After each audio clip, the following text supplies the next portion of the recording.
Administration ने यह decision लिया कि डीमिस्टिफाई होनी चाहिए जो शब्दावली है। जैसे मैं आपको एग्जांपल दूं कि उर्दू में बेटे को बेटा बोलते हैं, बेटे को बेटा लिखा जाता है, पत्नी को पत्नी ही लिखा जाता है, पर फारसी के जब शब्द लगते हैं तो पत्नी जोजा हो जाती है, बेटा पिस्र हो जाता है।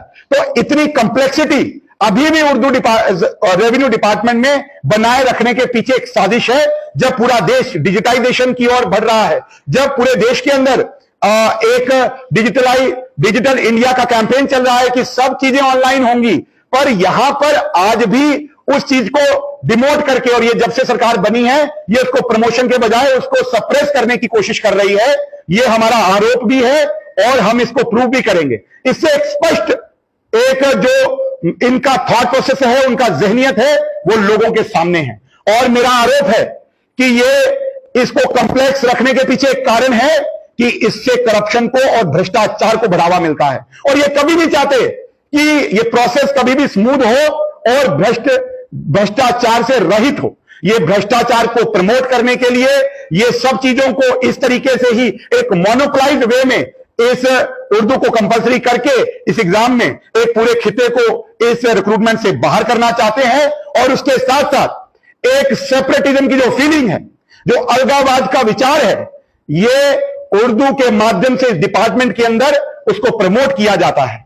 जबकि पूरा देश एक तो की बात करता है, संविधान सबके लिए बराबर है, पर यहां पर उसको तरोड़ना मरोड़ना उस विचार को पोषित करने की बात है जो अलगाव के विचार है। यह सरकार की मंशा है, यह सरकार का सीधा सीधा रुख है इस एग्जाम के माध्यम से। उसमें उर्दू को कंपलसरी करके ये हमको दिखाते हैं। साथियों, मैं आपके माध्यम से सभी जन जन तक पहुंचने का प्रयास है कि ये सरकार को भी चेतावनी है कि जिस तरीके से पिछले 12 दिन से लगातार जब से इन्होंने नोटिफिकेशन निकाली है, सड़कों पर नौजवान हैं, प्रोटेस्ट डिमॉन्स्ट्रेशन जगह जगह पर देखने को मिल रहे हैं और वो गुस्से में है कि इस चीज को हम उर्दू के कंपलसरी होने को हम स्वीकार नहीं करेंगे और इसके विरुद्ध है, क्योंकि ये एक साजिश है। यहां से शुरुआत होती है और इसका अंत हम जानते हैं, क्योंकि 70 साल हमने भोगा है। तो हम इसको कभी भी स्वीकार नहीं करेंगे।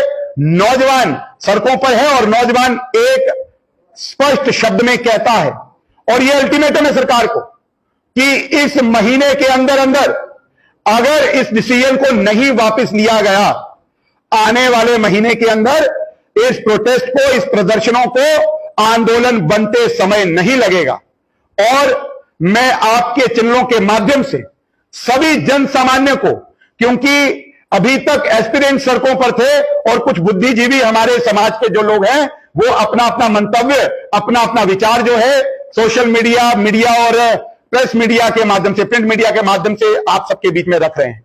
मैं सभी धार्मिक और सामाजिक संस्थाओं से आह्वान करता हूं कि आप सब भी बाहर निकल करके इसका प्रतिकार करें, क्योंकि ये एक शुरुआत है इस सरकार की जहनियत की जो हमको स्वीकार नहीं है और छेड़ने की जरूरत है।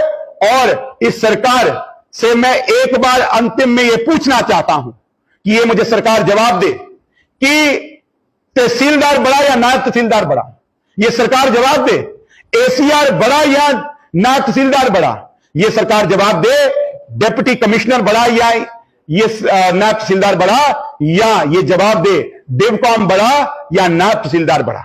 जब ये सारी पोजीशंस के अंदर जब उर्दू मैंडेटरी है, क्योंकि उनके कामकाज में उर्दू लगती है, जब वो लोग परीक्षाओं में उत्तीर्ण होने के बाद अगर उर्दू के एग्जाम को क्वालिफाई कर सकते हैं, तो नौजवान क्यों नहीं कर सकता?